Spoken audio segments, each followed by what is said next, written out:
ada nggak musuh yang waduh ini agak gawat juga dan resistensinya tuh bahkan ngeri gitu, ada nggak Mas? Banyak Momentum. lah. Apa yang paling bahaya? Banyak lah, sekeluarga terancam.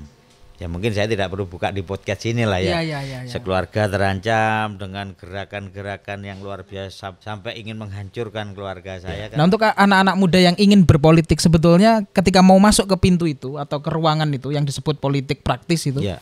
apa yang perlu dibangun dan seperti apa sikap-sikap yang perlu dilakukan Mas? Ya pertama mereka harus pandai-pandai menjual diri dulu kepada masyarakat. Artinya menjual diri itu investasi yang ditanamkan itu tidak hanya sekedar besok kalau mau nyalon punya modal, punya kekuatan uang, tidak begitu. Turunlah ke masyarakat.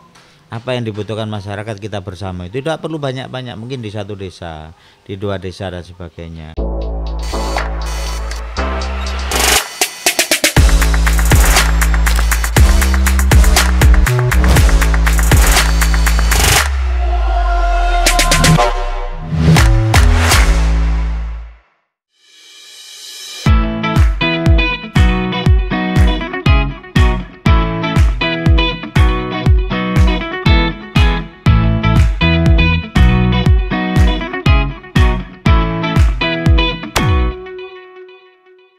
Selamat datang di Distrik Close Up, bareng Distrik ngobrol lebih dekat. Saat ini saya di rumah seorang politisi, anggota dewan yang cukup vokal, plus fenomenal karena banyak berstatement pada banyak persoalan. Beliau adalah Mas David Handoko Seto. Selamat datang di Distrik Close Up, Mas. Ya, assalamualaikum warahmatullahi wabarakatuh, Mas Andi. Terima kasih. Oke. 1 bulan terakhir hujan lebat Mas, kesibukannya apa? Karena selain anggota dewan kan relawan bencana juga. Iya. Jadi nyikapi bukan 1 bulan terakhir ya, mulai bulan Desember itu hujannya sudah sulit diprediksi dan curahnya cukup tinggi ya. Kami selalu standby 24 jam. Teman-teman Baret Rescue di bawah pimpinan saya itu tiap hari melakukan pemantauan, terutama di titik-titik yang itu dimungkinkan rawan terjadi bencana. Jadi setiap hari kami melakukan pemantauan dan dilaporkan di grup untuk disikapi internal. Kalau itu potensinya memang besar dan memang akan membahayakan banyak kepentingan masyarakat, berdampak kepada masyarakat, kami langsung diskusikan, informasikan itu langsung kepada BPBD dan stakeholder terkait itu. Mas David jadi anggota dewan sudah 3 periode dan kita tahu di periode ketiga ini kayaknya pertarungannya sangat dramatis karena harus ada gugatan ke MK dan sebagainya. Tapi begini Mas, orang mungkin kenal Mas David karena ada di media massa, tapi orang nggak kenal Mas David secara lebih detail. Lahir di mana, sekolahnya di mana, kemudian bagaimana nanti perjumpaannya dengan politik begitu. Sebenarnya Mas David lahir di mana? Asli Jember atau? Ya, saya asli lahir di Banyuwangi, di salah satu desa mendekati ujung selatan Pulau Jawa ya kalau boleh saya bilang. Jadi itu kecamatan kedua setelah daerah pesisir pantai di Kecamatan Bangurjo gitu. Saya sekolah di desa itu juga, di SD Kebon Dalem 6 waktu itu, kemudian lanjut ke SMP Negeri 1 Bangurjo. Kemudian SMA saya sudah pindah kecamatan. Jadi SMA ini pun juga rezeki dulu. Jadi saya bukan termasuk orang yang pinter-pinter amat secara akademik. Secara akademik, kemudian bisa diterima di salah satu SMA negeri.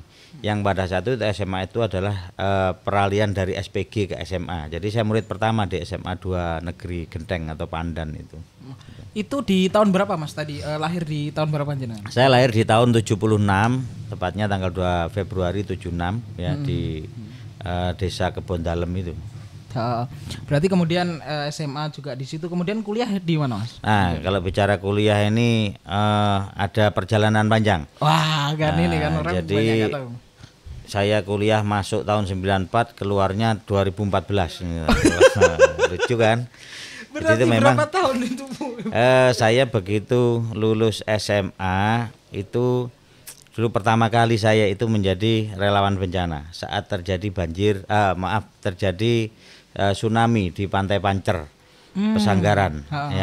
Itulah saya mengenal dunia kerelawanan dan saat itu juga saya Ya dulu sih dengan sekarang berbeda. Kalau sekarang itu menjadi wartawan ada UKW macam-macam. Dulu saya mencoba ikut ya salah satu media dan menjalani tes pada saat itu di Surabaya saya ingat, dan saya mendapatkan nilai yang bagus. Kemudian saya direkrut oleh salah satu media itu resmi artinya saya juga mendapatkan honor di situ pada saat tahun 94 sampai 96. Nah, gara-gara saya sudah tanda kutipnya ya bisa bekerja, akhirnya saya pada saat itu sempat kuliah di Jember di Universitas Mandala.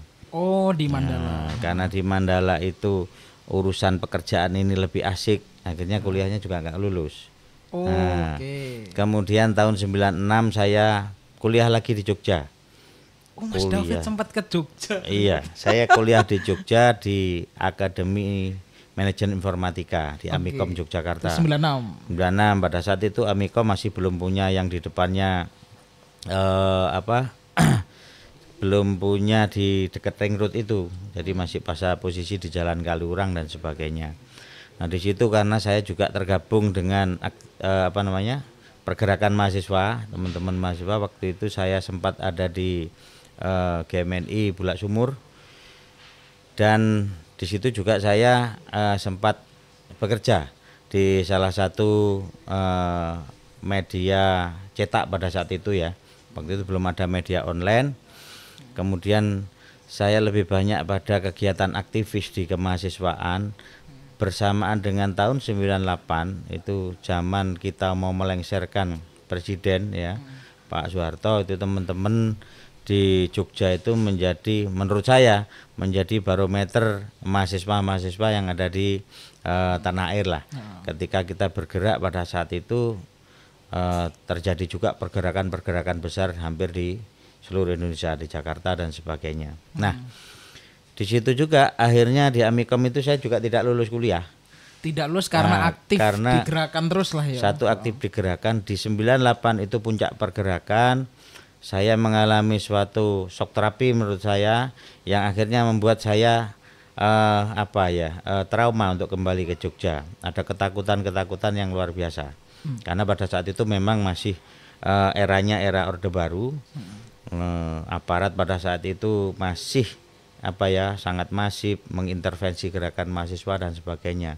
Akhirnya saya baliklah ke Banyuwangi, kemudian mulai beraktivitas lagi di tahun 2000-an itu di Kabupaten Jember. Saya kembali menjadi aktivis dan menjadi salah satu jurnalis yang tergabung dengan teman-teman PWI di Kabupaten Jember waktu itu. Jadi artinya memang tadi selain di gerakan mahasiswa memang dari dulu aktif di kebencanaan dan kejurnalistikan justru ya, masih kejurnalistikan. Jadi saya kenal dunia relawan itu mulai tahun 94 pada saat bencana tsunami di Pancer. Ya. Tapi ini Mas boleh diceritakan trauma di Jogja itu kan berarti satu soal yang diingatan tuh lekat tuh bentuknya apa Mas, sampai trauma kan jadi biasa berarti. Kalau teman-teman sekarang melakukan aksi unjuk rasa, demo dan sebagainya tidak ada yang sampai dipukuli sama aparat dan sebagainya.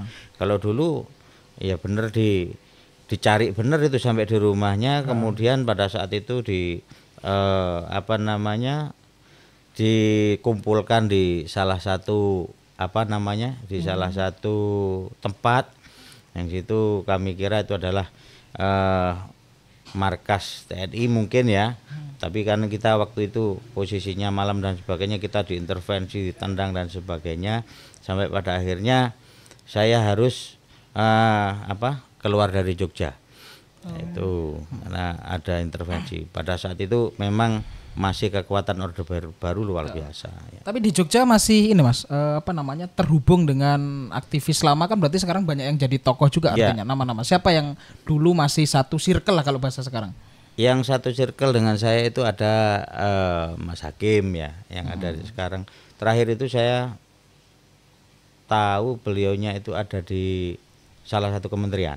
Tapi saya nggak komunikasi karena pada saat itu kan juga orang tidak punya HP dan sebagainya ya. Kita ketemunya ya kalau zaman itu janjian di pos. Ya kita ketemu aja pada saat itu seperti itu.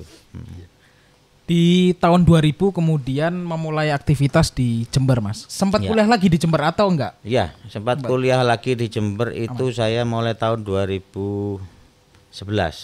Oh, 2011 Iya. agak-agak. Berarti Agak selama tenggang waktu 2000-an sampai 2011 itu apa aktivitas? Ya saya aktif di relawan kebencanaan, kemudian juga aktif mengkritisi Pemkab Jember pada saat itu bersama teman-teman ada ada Gusep, kemudian ada Cak Kustiono dan sebagainya pada saat itu ya. Masuk teman-teman lama. Jadi 2000 sampai 2006 itu saya lebih aktifnya dari media. Ada di media, tapi ya kami memang spesialis investigasi, jadi lebih kritis begitu kira-kira. Iya. 2011, berarti perjumpaan 2011 itu masuk ke kampus? Sebelum itu kami ngalami, jadi di Jember juga pernah ada banjir bandang dulu tahun 2006 kan. 2006 iya, oke, itu saya berlanjut kemudian sempat jadi relawan juga di beberapa daerah di luar Jawa, ya, seperti adanya gempa di Sulawesi, kemudian beberapa kali juga ada kegiatan di Gunung Agung dan sebagainya, termasuk Jogja. Nah itu saya baru aktif lagi, benar-benar aktif berada di Jember itu setelah tahun 2008 ya. 2008 itu tergabung dengan beberapa komunitas teman-teman pegiat pegiat anti korupsi pada saat itu. Itu. Nah, kalau masuk kuliah lagi di sini tahun 2011 bersamaan dengan berdirinya Ormas Nasional Demokrat. Ormas itu berdiri tahun 2010 bulan Februari kalau tidak keliru. Saya ikut deklarasi pertama di sana. Nah, di Ormas inilah saya mendapatkan sesuatu yang match dengan keinginan saya untuk menjadi bagian dari penanganan bencana alam.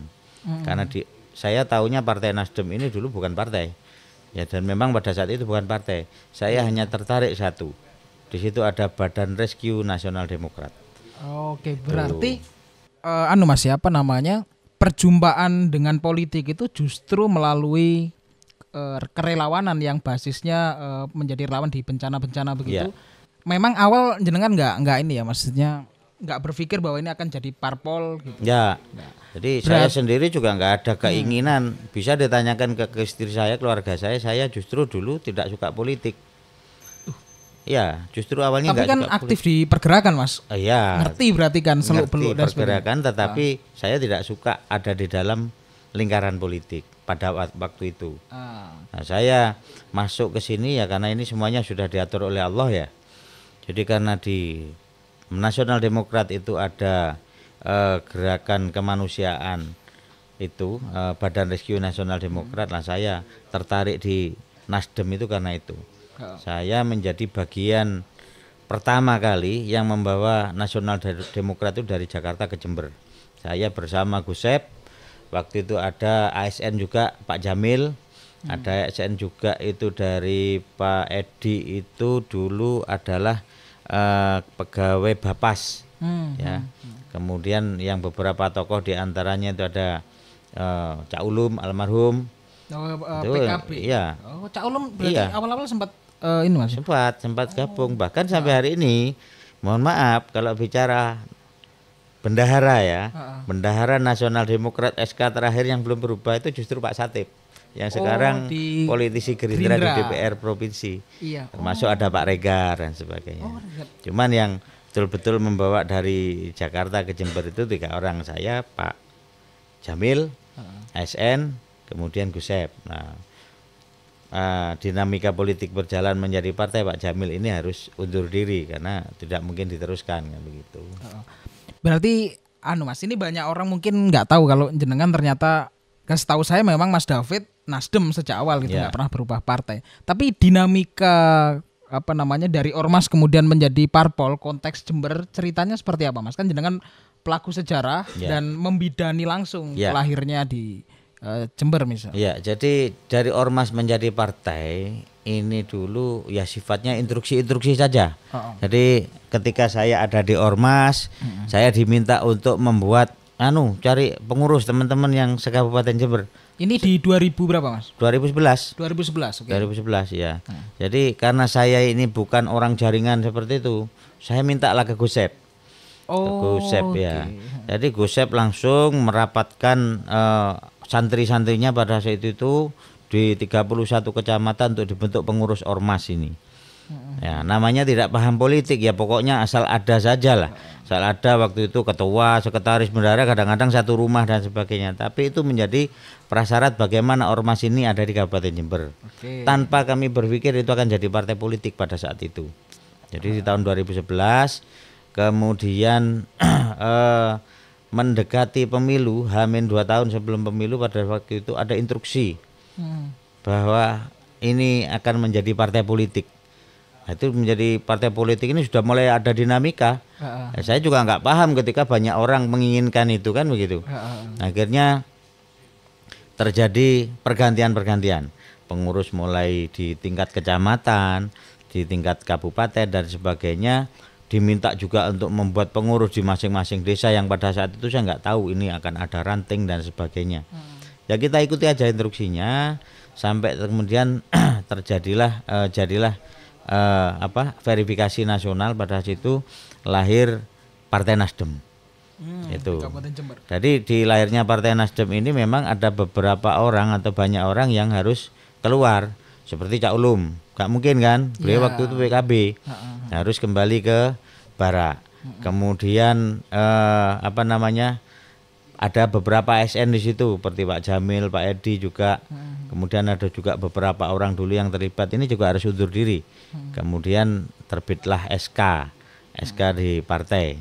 SK pertama kali. SK pertama jabatan jenengan apa Mas? Jabatan saya di pertama kali adalah wakil sekretaris. Wakil sekretaris. Itu juga ada dinamika itu.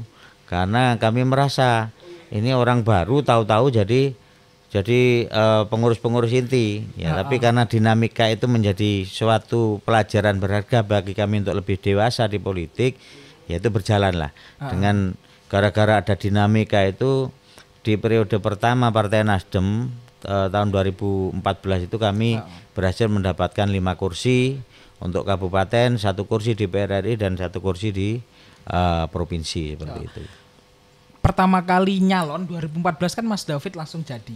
Berarti waktu itu ini ya basis elektoralnya dari kawan-kawan kebencanaan atau seperti apa? Dapilnya tetap dapil sini Mas ya? Dapil saya dulu dapil sini hanya dulu namanya dapil 3. Dapil 3 itu dulu ada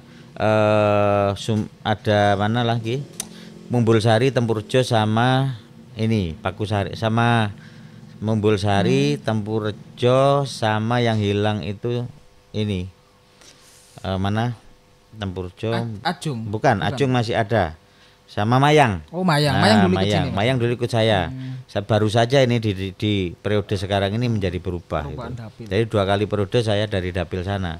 Kalau basis elektoral ya itu tadi, saya merasa ada tanaman yang dulu pernah saya tanam pada saat aktif di kebencanaan. Kami aktif melakukan kegiatan kemanusiaan, yaitu teman-teman yang kita rekrut tanpa saya tahu bagaimana desain politik yang sebenarnya. Ya terutama dibantu oleh jaringan-jaringannya Gosep.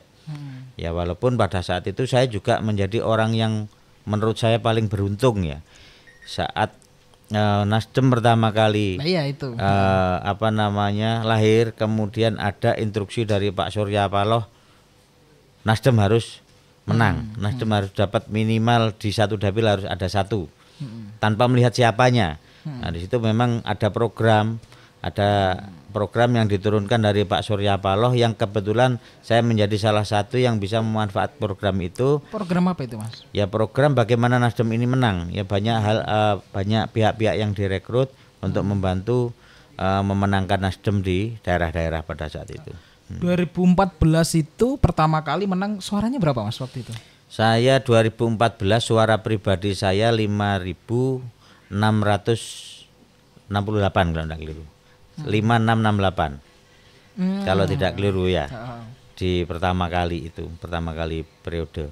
Dan perolehan kursinya langsung 5 awal-awal itu Mas? Awal-awal itu langsung 5. Kita kehilangan 1 kursi di dapil 5, Puger, Gumuk Mas Kencong dan Jombang. Karena memang ya 1 kita belum pengalaman, Yang kedua itu mungkin karena lawan kita ini kan memang partai-partai senior. Ya, Jadi betul, ya, betul. tapi kita syukuri kita dapat 5 kursi pada waktu itu sudah langsung jadi satu fraksi. Walaupun semua yang masuk di kedewanan pada saat itu 5 orang ini adalah orang-orang yang asing sama sekali di politik. Justru Ya. baru semua ya. Baru semua. Baru semua. Ada saya, ada Pak Bambang dari basicnya guru beliau, kemudian ada Bunyai Jakfaroh. Kalau Bunyai Jakfaroh mungkin tidak awam ya karena beliau adalah keluarganya Kiai Mudasir yang awalnya sudah juga ada di dunia politik. Ada Bu Winti dan ada yang hari ini juga masih menjadi anggota dewan Pak Budi Wicaksono atau di dewan sering disebut Budi Ping. Politik Mas, dengan perjalanan kebencanaan dan lain sebagainya ini, jenengan itu kan sering aneh-aneh ya di dewan itu. Aneh-anehnya gimana? Aneh-anehnya misal di banyak kritik pernah cukur gundul. Terus sering cepat berstatement dan keras begitu. Itu kan tidak semua anggota dewan melakukan itu gitu. Ya. Cukup vokal. Apa Mas desain seperti itu apa tujuannya dengan selain memang mewakili rakyat untuk berteriak ya? Ya. Sering aneh-aneh begitu. Ya menurut saya nggak aneh ya karena memang ketika saya serap aspirasi turun ke bawah ke masyarakat itu yang saya teriakkan adalah murni yang saya dapat dari bawah langsung. Ya, contoh misalkan kita bicara soal kepentingan masyarakat hari ini saja misalkan soal ASN. Ya karena saya sering bergumul dengan mereka. Mereka itu saya ciptakan untuk tidak berjarak. Saya tidak eksklusif dengan masyarakat. Ketika masyarakat membutuhkan ya saya turun, ya saya itu ngeleseh ngopi bareng sehingga mereka betul-betul menyampaikan keluhan-keluhannya, menyampaikan apa yang dirasakannya, dinamika yang terjadi bagaimana saya tahu langsung. Sehingga ketika saya melakukan statement keras, ini ya sebenarnya bagian dari representasi apa yang saya dapatkan di bawah itu sebenarnya itu. Oke, gitu. Tapi memang tidak cukup banyak Mas anggota dewan yang kemudian ekspresif ya. Ekspresif terus. Ya itu tergantung kepedulian aja. Itu. Terus Mas ya sampai sekarang saya lihat Mas David juga masih sangat aktif bahkan 24 jam mengabarkan kebencanaan turun ke lapang gitu. Apa Mas kemudian yang menjadi apa ya? Dasar kemudian kan sudah anggota dewan, anggota dewan ya biasanya elit begitu tidak mau membasis itu. Tapi kenapa masih aktif bahkan 24 jam saya pantau juga Mas David masih laporan begini di Barat Rescue ya. Jadi kalau bicara soal itu ini sekali lagi kembali kepada kepedulian. Ya. Saya diajarkan Gus Sep. Ya, apa yang sudah kita lakukan kepada saudara kita setiap hari. Artinya setiap hari kita harus melakukan kebaikan-kebaikan walaupun itu sebesar biji zarah, kan begitu. Jadi jadilah manusia yang bermanfaat untuk manusia yang lain. Ini menjadi bagian menurut saya bukan kontrak politik ya, kontrak dengan Tuhan, kontrak dengan Allah. Ketika kita berbuat baik kepada sesama, kita menanamkan kebaikan setiap hari, tentu Allah juga akan memberikan kebaikan kita sebanyak-banyaknya. Pertolongan dari Tuhan tidak akan pernah kita bisa tahu kapan itu akan datang. Tapi saya yakin ketika kita melakukan kebaikan, kita melakukan itu ikhlas untuk membantu orang lain, suatu saat ketika kita memang memerlukan, Tuhan pasti akan menolong kita. Dan itu sudah terjadi kepada saya di 3 periode ini. Bayangkan di awal periode saya tidak tahu politik, ujuk-ujuk jadi dewan. Ini dari saya jadi dewan pertama kali terus saya nggak percaya kalau saya jadi dewan. Benar. Yang kedua saya mulai paham politik. Tapi pada waktu itu dinamika di dalam juga banyak sekali. Dengan keterbatasan yang saya miliki secara logika, saya tidak akan mungkin jadi dewan kembali. Apalagi yang ketiga kemarin, sampai hampir saya tidak jadi, sampai digugat di MK oleh salah satu keluarga bupati dan sebagainya. Kalau itu Allah tidak turun tangan kepada saya, kepada keluarga saya, ya hilanglah, kan begitu kira-kira. Jadi bicara soal saya menyiapkan diri 24 jam untuk urusan kemanusiaan, terutama di bencana alam, ini sebenarnya bukan saya cari panggung, gagah-gagahan, itu memang apa ya, sudah menjadi kebiasaan, sudah menjadi hobi. Jadi saya nggak berat, kan itu. Melakukan apapun yang itu kepentingannya untuk rakyat itu nggak ada ya beban sama sekali gitu. Gitu. Hampir semua politik Mas saya rasa itu tadi ada titik kemudian melenting kalau bahasa hari ini ya melenting, tapi kan pasti ada titik curamnya dan kemudian ada musuh politik dan sebagainya. Pernah nggak Mas ada titik di mana wah aku kayak wis gak berpolitik mana lagi terlalu curam bagi saya untuk saya handle gitu. Kalau itu belum ada pikiran itu ke saya, karena securam apapun ini kembali lagi pada niatan bahwa ternyata saya ada di politik ini mendatangkan manfaat jauh lebih banyak kepada masyarakat. Saya punya kekuatan yang itu mungkin tidak dimiliki oleh orang-orang yang tidak berpolitik. Ketika saya mengintervensi birokrasi dengan kebutuhan-kebutuhan, contoh saja, misalkan ada bencana alam di suatu tempat itu membutuhkan bego, itu yang punya kan PU Bina Marga. Kalau tidak di dewan anggota dewan itu ya kepala PU pasti tidak segera, BPBD tidak segera turun. Kalau kita turun lah, kekuatan-kekuatan itu artinya power yang kita miliki itu menjadi bagian amanah yang diberikan oleh rakyat. Yang ini juga merupakan menurut saya rahmat dari Allah yang harus kita syukuri itu. Tapi ada nggak Mas, karena orang yang tampil di publik, apalagi mode mengkritik itu kan membangun musuh sebetulnya. Ada nggak musuh yang waduh ini agak gawat juga dan resistensinya tuh bahkan ngeri gitu? Ada nggak Mas? Banyak lah. Apa yang paling bahaya? Banyak lah. Saya di periode 2019 yang lalu sekeluarga terancam. Ya mungkin saya tidak perlu buka di podcast ini lah ya. Sekeluarga terancam dengan gerakan-gerakan yang luar biasa sampai ingin menghancurkan keluarga saya karena memang ada orang-orang yang merasa pasti saya itu tersakiti, dengan pola kritis saya tadi merasa terganggu dan sebagainya. Itu pasti ada. Dan di periode sekarang juga ada, cuma menurut saya tidak curam lah, nggak curam banget. Ya, walaupun saya di periode yang kemarin itu betul-betul tekanan dari banyak pihak sampai ke MK itu menjadi bagian yang mungkin teman-teman yang di dewan 50 anggota dewan hanya bisa tahu cerita saya, hanya bisa memberikan doa, support dan apapun yang bisa diberikan untuk bantu saya, tetapi bagaimana merasakan secara langsung spot jantungnya dan sebagainya tidak mungkin bisa. Bisa dibayangkan Mas, karena tapi saya juga alhamdulillah dibantu oleh terutama sahabat-sahabat saya dari teman-teman PDI Perjuangan, dari Gerindra dan sebagainya yang menjadi sparring partner pada saat itu. Terus gini juga Mas, seringkali masyarakat mulai dari gerakan mahasiswa, kemudian gerakan LSM maupun apapun ya, anggota dewan ini kan sasaran tembak. Kalau saya analogikan begini, ada 3 gerbong sebetulnya, ada legislatif, kemudian eksekutif. 2 ini yang sering jadi sasaran tembak. Ada yang ketiga yang sering kali bermain cuman tidak menjadi sasaran tembak, itu birokrasi. Padahal mereka jauh lebih pintar biasanya. Nah, yang tidak diketahui oleh masyarakat itu posisi anggota dewan itu kan ada susah, ada seneng, ada fungsi yang penting untuk masyarakat itu. Kita perlu tahu Mas, anggota dewan sebenarnya kerjanya apa? Kan ya kita tahu pengawasan yang seperti apa begitu, dan efektivitasnya sejauh mana. Tadi kalau dinas ditelepon untuk urusan kebencanaan bisa langsung begitu. Nah di luar itu apa Mas, kekuatan anggota dewan lah, kita mulai masuk ke sana. Ya kalau secara normatif tugas fungsi dewan itu ada 3, ikut menganggarkan, ikut mengawasi dan membuat regulasi kan begitu sebenarnya. Tapi tugas normatif itu sebenarnya kalau kita mau benar-benar memaknai diberikan amanah untuk menjadi wakil rakyat sebenarnya jauh sekali, jauh lebih banyak dari itu. Karena masyarakat yang mendukung kita taunya kita itu adalah dewa, bukan dewan ya.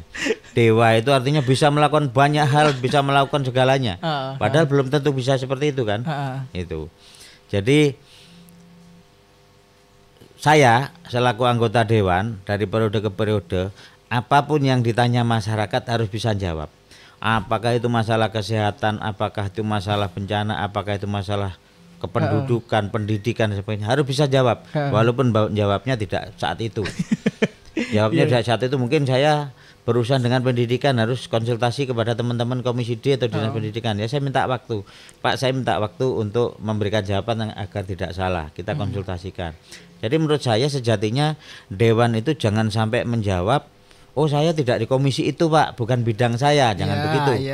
Ya itu menjadi bagian bagaimana sih psikologi masyarakat menjadi lega, memiliki wakil yang pernah didukung. Oh ya ternyata Pak David bisa, padahal saya belum tentu bisa kalau ngomong urusan kesehatan. Ya tanya dulu kepada teman-teman komisi D atau langsung kepada kepala dinas, kan begitu kira-kira. Berarti kan tadi bisa saya simpulkan basis utama menjadi anggota dewan itu adalah kemauan dan kemampuan turun ke bawah, membersamai dan terbuka lah kalau bisa 24 jam. Terus kira-kira apa lagi Mas? Anggota dewan yang kira-kira bisa kita sebut maksimal bekerjanya selain turun ke bawah menyerap.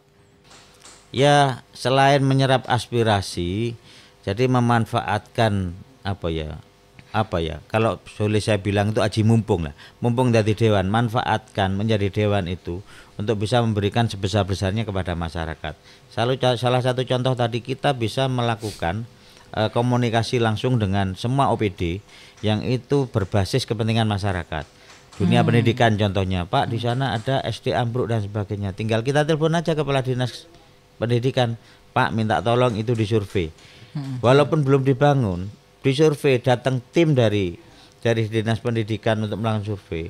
Masyarakat di situ sudah lega, kan begitu. Contoh misalkan di satu daerah terserang demam berdarah. Apakah fogging itu menyembuhkan atau membuat masyarakat bisa terbebas? Tidak.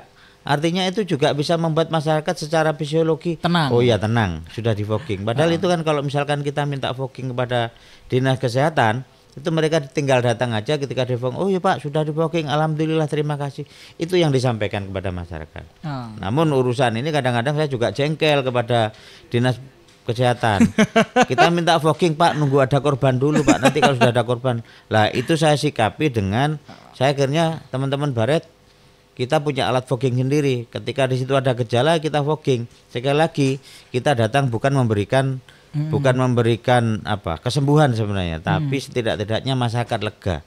Ketika sudah di fogging merasa oh anteng. Padahal nyamuknya juga belum tentu mati semua, kan gitu. Artinya positioning dewan itu kalau betul-betul dimanfaatkan, komunikasinya baik, punya cukup power Mas ya untuk banyak hal. Ya, alhamdulillah ya kalau bicara 3 periode ini saya 3-3-nya itu dengan kos yang sangat minim. Itu karena memang kepercayaan yang saya tanamkan dengan saya turun langsung membersamai mereka dalam setiap dinamika di masyarakat ya. Ya kan itu kan sebenarnya urusan enteng-enteng saja sih menurut saya. Masyarakat minta Pak besok di sini mau kerja bakti bangun jembatan, kita datang bawa rokok 1 pres, mereka sudah nggak lagi berpikir uang gitu loh. Iya. Beda dengan ketika turun menjelang nanti pencoblosan lah. Ono perlune ae iki. Mudun rene cuma ape butuh tok. Wani piro kan begitu itu. Itu biasa lah itu. Karena memang masyarakat kita memang seperti itu. Iya. Terus Mas, pengalaman menjadi anggota dewan 3 periode dan pokok saya melihat Mas David menikmati betul aktivitas sebagai seorang politisi. Dan ini sebenarnya kepentingannya gini Mas, anak muda hari ini itu terbelah. Jadi ada yang sangat suka betul dengan politik, tapi ada yang betul-betul tidak suka dan bahkan benci tadi ya, benci pada mungkin sama dengan mudanya Mas David gitu. Nah untuk anak-anak muda yang ingin berpolitik sebetulnya ketika mau masuk ke pintu itu atau ke ruangan itu yang disebut politik praktis itu. Apa yang perlu dibangun dan seperti apa sikap-sikap yang perlu dilakukan Mas? Ya pertama mereka harus pandai-pandai menjual diri dulu kepada masyarakat. Artinya menjual diri itu investasi yang ditanamkan itu tidak hanya sekedar besok kalau mau nyalon punya modal, punya kekuatan uang, tidak begitu. Turunlah ke masyarakat. Apa yang dibutuhkan masyarakat kita bersama itu tidak perlu banyak-banyak, mungkin di 1 desa, di 2 desa dan sebagainya. Ya kalau pola pendekatan saya menggunakan kegiatan teman-teman relawan di Baret Rescue ini karena memang fashion saya di situ. Saya nggak bisa menggunakan tempat yang lain, ngejak teman-teman ngopi bareng setiap hari nggak bisa. Kalau mau ketemu sering-sering ya di urusan bencana dan sebagainya. Saya mencoba untuk tidak memberikan batas itu. Ketika saya turun ya posisi dewan saya melekat, tapi teman-teman nggak boleh sungkan karena saya dewan. Ya wis kongkongan, saya ini kan wakil rakyat. Wakil itu boleh disuruh-suruh. Ketua rakyatnya adalah rakyat sendiri. Mereka boleh nyuruh saya, Pak itu harus begini-begini, suruh saya enggak apa-apa. Nah, batasan itu yang saya hilangkan. Jadi biar masyarakat bisa direct kepada saya, bisa langsung kepada saya gitu. Gak ada birokrasi dengan saya kan. Iya. Jadi selain turun apalagi Mas? Anak muda itu biasanya kan pengen instan ya. Dan hari ini kita lihat corak masyarakat itu juga berpolitik dengan pragmatis lah gitu. Jual beli suara dan sebagainya. Turun termasuk ini Mas ya, apa namanya? Komunikasi kepada para pihak itu. Kalau seorang action politisi harus seperti apa? Ya saya komunikasi dengan pihak-pihak di mana saya memang di situ membutuhkan, tidak saya buat-buat. Contoh saja yang barusan saja ya. Dulu saya pernah mengawali ya, menginisiasi untuk nutup salah satu toko berjualan miras tahun kemarin. Oh iya, tapi pada saat itu di Jalan Sumatera. Saat itu belum ada yang respon. Artinya saya hanya didukung oleh Polres dalam hal ini. Waktu itu saya bersama dengan teman-teman Samapta. Tapi si bos ini, bos minuman keras ini, dia merasa punya izin yang merasa boleh beroperasi. Tapi saya punya celah untuk menghabisi itu. Nah, barusan beberapa minggu yang lalu kami ajak diskusi oleh MUI, oleh FPI, oleh teman-teman aktivis, apalagi ini menjelang puasa, kan begitu. Kami diminta untuk bagaimana Pemkab ini betul-betul bisa menekan semaksimal mungkin peredaran miras. Jadi saya berikan masukan-masukan bahwa yang sudah pernah lakukan di Pemkab juga sudah ada perda dan sebagainya. Nah ini harus bareng-bareng dengan aparat penegak hukum yang lain. Walaupun secara fungsi ngomong soal perda, penegakan perda ini ada di Satpol PP. Ya kami minta dong Satpol PP untuk bergerak.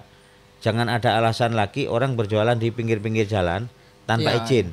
Ya kan begitu. Karena bicara izin itu kalau di Jember saya yakinkan yang memiliki izin resmi retail hari ini berjualan di dalam tempat dan boleh terbuka itu hanya satu. Gitu. Lainnya nggak ada yang punya. Gitu. Jadi kalau seperti yang terjadi di beberapa titik hari ini mereka menjual, saya pastikan nggak ada izin. Mereka hanya bisa menunjukkan izin subdistributor dan itu tidak boleh dijual bebas. Oke. Berarti kunci komunikasi apa adanya itu cukup penting Mas. Nah, terus ini juga Mas David ini di pilkada saya lihat menang terus. Dalam artian di mana Mas David berlabuh, di situ kepala daerah menang. Kurang lebih begitulah. Sense politiknya bagaimana Mas? Kemudian menangkap calon ini potensial menang. Ya, jadi 3 kali pilkada ya. Partai Nasdem berada di gerbong yang menang terus. Betul. Itu memang kalau dari pilkada 2014 itu dulu kita memang mencoba mendesain Bu Faidah pada saat itu setahun sebelumnya dengan yang beliau menggunakan baju merah pakai bunga mawar. Foto itu kan juga dipakai terus-menerus sama beliau. Itu menjadi bagian yang kita branding dan branding kita connectingkan dengan beliaunya. Beliau ternyata pencinta duafa. Itu akhirnya dulu kegiatan sosial ya. Kita branding itu match dengan kegiatan kemanusiaan saya dan sen politik saya. Sebelum survei dilakukan oleh lembaga survei resmi pada saat itu, kita nyatakan Bu Faidah layak untuk didukung. Dan itu menjadi rapat di internal Partai Nasdem sendiri yang akhirnya bersama-sama ngusung Bu Faidah juga tanpa mahar. Karena memang di setiap pemilihan kepala daerah Partai Nasdem itu selalu mendukung tanpa mahar. Itu di periode yang kedua kita mendukung Pak Hendy Seswanto karena memang terjadi dinamika yang sangat luar biasa pada saat pemerintahnya Bu Faidah. Dan pada saat itu awalnya Nasdem bukan ke Pak Hendy, pada saat masih belum ada Rekom kita justru ke Pak Joko. Mas David sering pakai emblemnya juga kok. Dengan Pak Joko yang hari ini menjadi wakil bupati. Nah, karena pada saat itu Pak Joko mungkin belum bisa memenuhi untuk bisa mendapatkan rekom dari partai, maka saya pamit baik-baik juga dengan Pak Joko. Setelah Nasdem ini diambil oleh Pak Hendy. Setelah Nasdem diambil Pak Hendy, ya apapun saya sebagai kader partai politik, saya harus tetap bagaimana membela rekom partai itu menjadi juara kan begitu. Di zaman Pak Hendy juga menang juga ya. Iya, menang juga. Nah, kenapa sekarang kita berpindah ya? Kita bukan kutu loncat tetapi Nasdem realistis. Bagaimana itu politik ya? Bagaimana calon yang diusung itu menang dan setelah menang kita bisa memberikan masukan.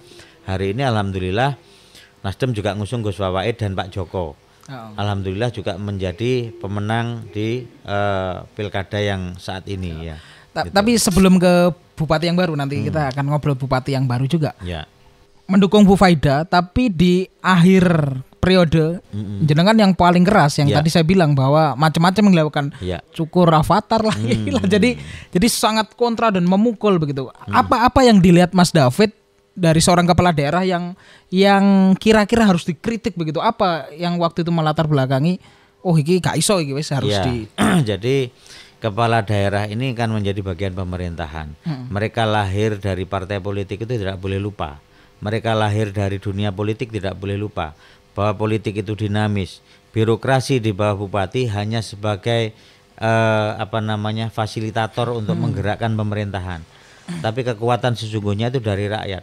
Lah ketika misi dan visi daripada bupati itu sudah melenceng dari RPJMD, sudah melenceng tidak di jalurnya lagi, kita coba ingatkan. Nah, pola mengingatkan kita kan ada rapat paripurna. Kita boleh dong sesekali diundang sebagai partai pengusung untuk duduk bersama. Itu yang di paripurna tidak diperhatikan. Kita ngobrol bersama juga nggak pernah, memberikan masukan juga tidak diindahkan. Tetap saja pada keinginan yang itu bisa membuat masyarakat tadi dinamikanya menjadi bergeser. Ya akhirnya kita kritik lah.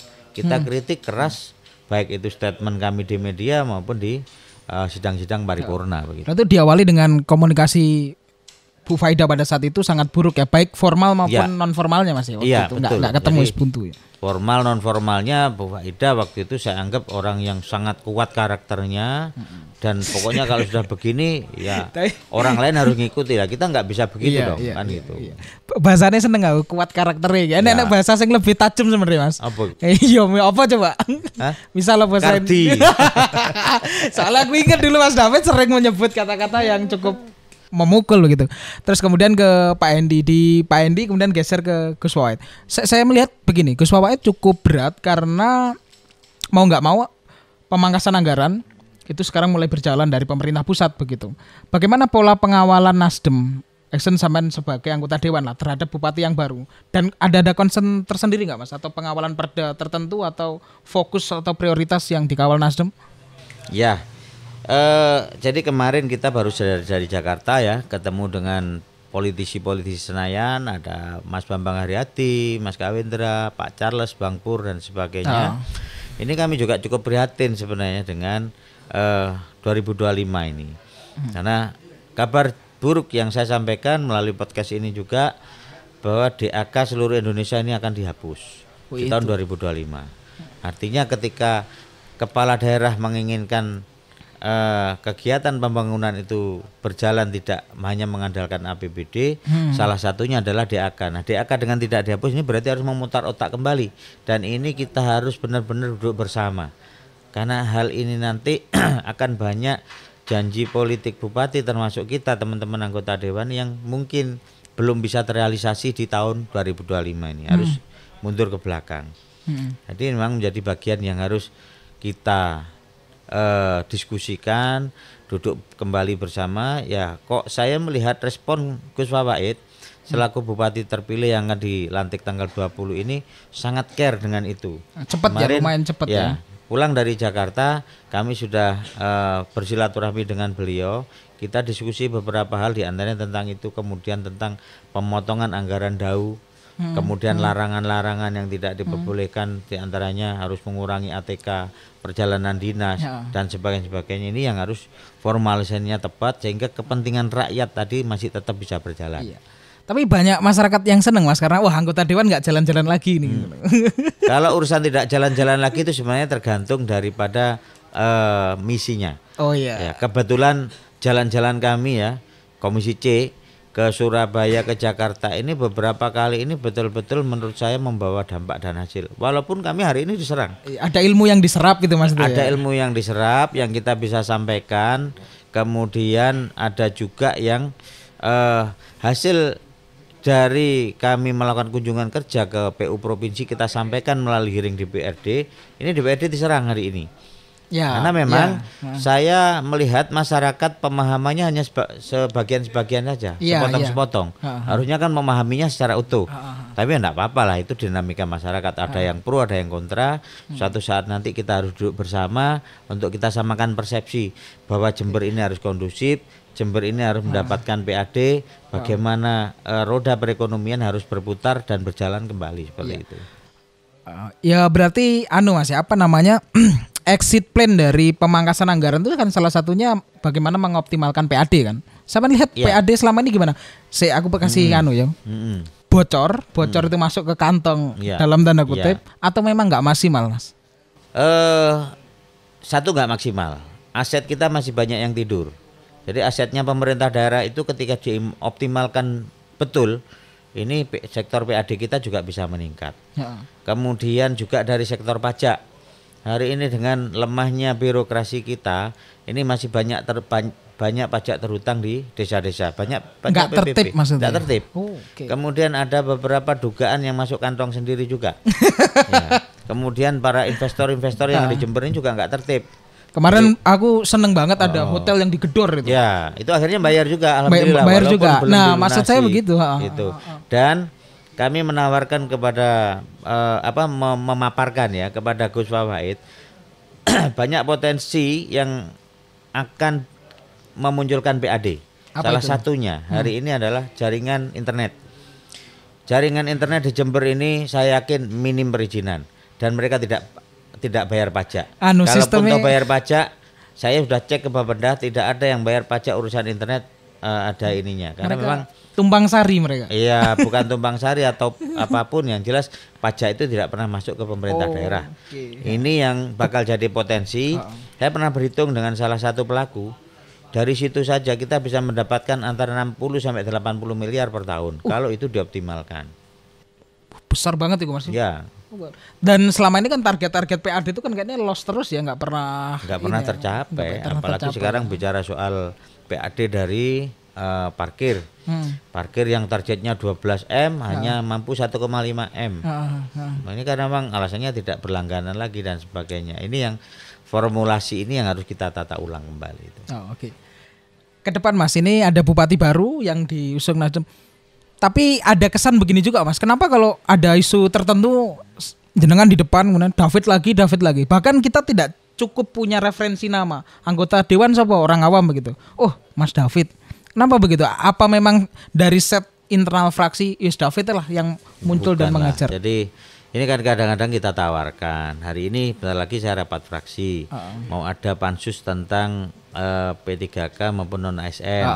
Kita tawarkan siapa yang nanti masuk pansus. Artinya yang mereka-mereka yang mempunyai kepedulian, keberanian untuk bisa memang berhadapan-hadapan dengan pemerintah untuk memperjuangkan nasib rakyat ini, kan begitu. Nah, ketika itu mereka tampil di permukaan juga butuh fashion. Belum semuanya anggota dewan bisa melakukan itu, kan begitu. Namun demikian kesempatan itu semuanya ada, kesempatan itu sama. Ya tergantung saya keberanian, kepedulian, ya, kemudian passionnya juga jadi anggota dewan untuk apa, kan gitu loh. Harus punya basic pemahaman juga kan, nggak asal ini harus juga. Harus paham materinya, nggak cuma sekedar ngomong nanti salah, tiba-tiba salah malah diketawakan juga sama masyarakat. Iya, jadi bully-bulian. Tapi sekuat Mas David dengan nama yang cukup populis, ini agak akhir ini Mas.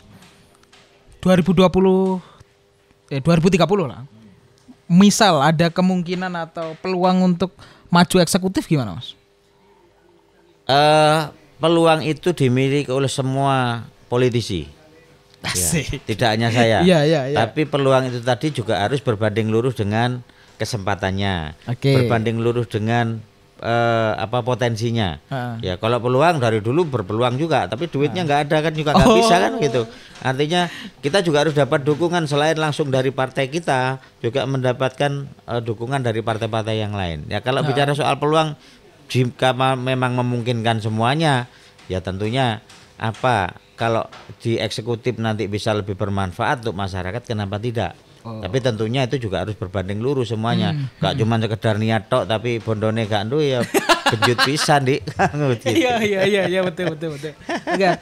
Tapi Mas, Saman perlu memberikan apa ya? Dari sisi spiritual, jenengan kan sering ngomong bahwa ada pertolongan Allah, ada dan sebagainya.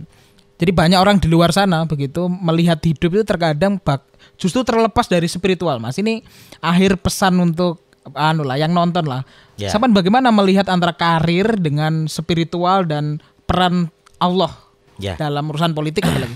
Jadi kalau saya jawab yang terakhir dulu, peran Allah di dalam hidup dan keluarga saya. Ini yang nomor 1. Ya, apapun ikhtiar yang kita lakukan, ini kalau Allah tidak meridhoi, nggak akan terjadi. Ya kan, kepada teman-teman, saya kemarin pesan kepada teman-teman ASN, demo-demo kayak gitu, boleh-boleh saja itu menjadi ikhtiar, tapi jangan lupa istighosah njaluk donga. Bahkan saya minta untuk mendoakan bupati kita Pak Endi sekarang yang sedang sakit. Doakan Pak Endi, apapun itu beliau masih bupati kita. Beliau pernah berjasa untuk Jember. Doakan sebaik-baiknya agar beliau diberikan kesembuhan. Nah, karena kalau kita ya percaya dengan ikhtiar kita itu mengejar sesuatu, justru meninggalkan yang memberi sesuatu ini. Ini kan yang memberi sesuatu kan tetap Allah, Pak. Saya ngomong soal agama, bukan saya terlalu pintar agama, saya nggak tahu pondok pesantren, tapi saya diajarkan oleh Gus Sep. Ya, jadi jangan pernah bosan berbuat baik, karena setitik apapun, sekecil apapun yang kita lakukan, itu suatu saat sama Allah pasti akan diganti, akan diberikan imbalan. Kita tidak tahu Allah kapan berikan imbalannya, kan gitu. Contoh saja, urusan saya di terakhir kemarin, pemilihan terakhir, kalau tidak Allah di belakang saya, mungkin habis sekarang, saya nggak jadi dewan. Itu walaupun secara kasat mata ikhtiar yang kita lakukan, kami dibantu oleh banyak pihak begitu. Ya, tapi banyak pihak itu yang menggerakkan siapa kan begitu. Ini yang harus ingat kan. Iya. Terima kasih Mas David. Iya. Saya baru tahu ternyata Mas David pernah ke Jogja dan trauma dengan Jogja gitu ya. Trauma dengan Jogja. Trauma dengan Jogja. Oke teman-teman, saya ngobrol dengan Mas David dan banyak sebetulnya pelajaran untuk teman-teman muda yang ingin berpolitik dan lain sebagainya. Kita bisa ambil pelajaran dari Mas David. Dan 2030 nanti pilkada kalau ada kesempatan Mas David mau maju juga ternyata. Amin. Insyaallah. Ya. Oke, terima kasih, sampai jumpa lagi teman-teman. Kita ngobrol lagi di Distrik Close Up, kita ngobrol bareng tokoh lebih dekat.